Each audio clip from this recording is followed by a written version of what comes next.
Hey guys, what's up? It's me, Thomas. Tonight we're back here with Oversimplified with MiniWars number 2. Tonight we got ourselves the football war. Now, if I remember correctly, this was basically because of a soccer match, or as Europeans like to call it, football, with a U.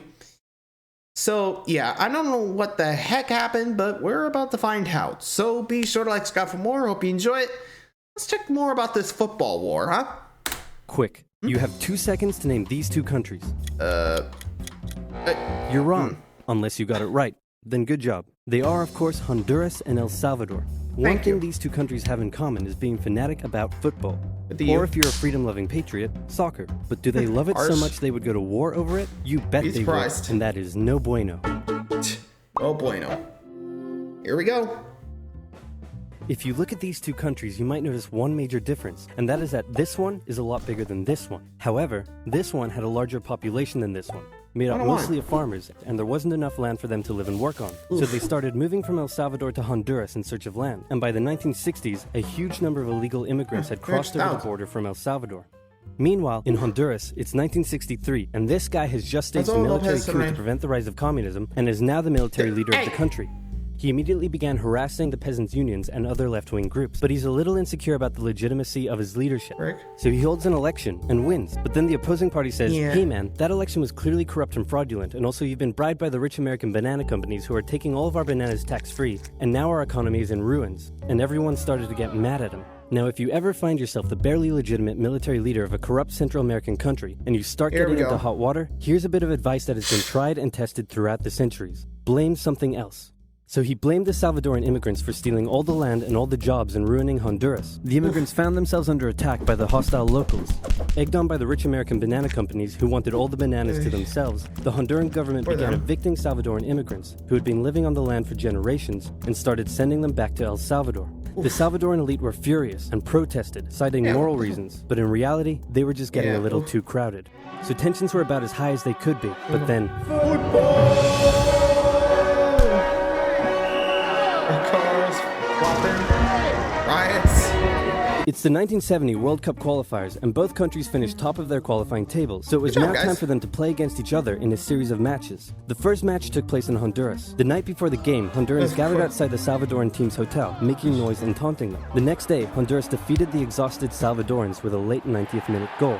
After the match, a young Salvadoran fan, unable to bear her country's defeat, shot herself. Disturbingly, the Salvadoran government glorified the incident and made her into a national hero. And at the next game, fans brought pictures of her to the stadium. Emotions were running high as the next match took place in El Salvador, and this time the tables were turned. The Hondurans had to endure a sleepless night in their hotel, and the next day, before the match started, instead of the Honduran flag, the Salvadorans raised a dirty rag. So great job at reducing tensions. El Salvador won decisively over the exhausted Hondurans. While spectators battled in the stands, Team Honduras fled home in a bulletproof bus with rocks being thrown at them. And the Honduran coach reportedly told his players that they were lucky they lost. In response to the... considering they were in hostile territory, and I'm not surprised. I'm surprised the World Cup officials actually allowed that to happen. Like, seriously, I've heard a lot about tensions. I'm pretty sure I'll make sure both teams never go in their home territories, because... yeesh. Not a good sign, my friend. Pretty sure that's why most of the matches take place in the host city nowadays. Right? I don't know. Could be wrong. Anyway. The defeat, Hondurans began terrorizing the Salvadoran settlers even more, in some cases reportedly throwing them off their land and burning down their homes, and the immigrants began fleeing back to El Salvador. The final game in Mexico would decide who went to the World Cup. It was close, but El Salvador came out victorious, knocking Honduras out of the tournament. The atmosphere was riotous, literally, and back in Honduras, attacks on the Salvadoran immigrants further increased. This was too much for El Salvador to bear. With its people under attack and an unmanageable refugee crisis on its hands, El Salvador severed all diplomatic ties with Honduras and declared war. Here we go. The football war is also known as the 100 Hours War, because that's how long it lasted, making it one of the shortest wars in history.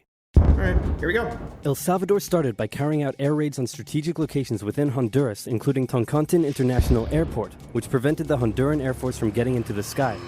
Then, with their superior army, they began an invasion along 2 major roads, complete with light tanks and infantry. Damn.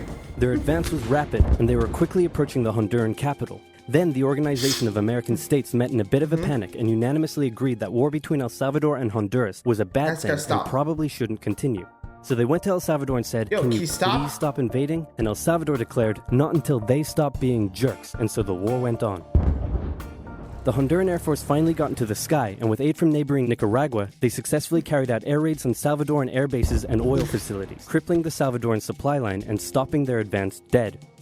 And the final day. Caught in a bit of a stalemate, the situation was no longer advantageous to El Salvador, so when the Organization of American States once again asked them to stop and agreed to ensure the safety of the Salvadoran immigrants, El Salvador relented, and a ceasefire was organized on the 18th of July. Then the OAS said, can you now please withdraw your troops from Honduras? No, please, no, please, no, please, no. Do it or we'll sanction you. Okay. You know what? Just for you, Always got to threaten with do it. sanctions. So El Salvador pulled its troops out of Honduras on the 2nd of August, and with casualties in the thousands, And the war 6,000. was over. The economies All of both over nations were football. damaged by the war, and El Salvador didn't have the capability to take care of all the returning immigrants, a crisis that eventually helped cause a civil war. The war left behind land and border disputes, some of which are still a cause of tension to this day. El Salvador went on to play in the World Cup, but lost every match they played and didn't make it past the group stage. So in the end, Poor El nobody Salvador. achieved anything, and there were no winners. Oh. Except for this guy. And of course they did, because they got the bananas. Yeesh. Poor them. All over some territory. Again, I know it wasn't the direct cause, but still. Ouch. I feel bad for these guys. Especially the El Salvadorians, you know? Oof, they kind of rest horribly. Anyway, so there you go. The football war. Well, hope you guys enjoyed that one. Till next time, like, subscribe for more. See ya.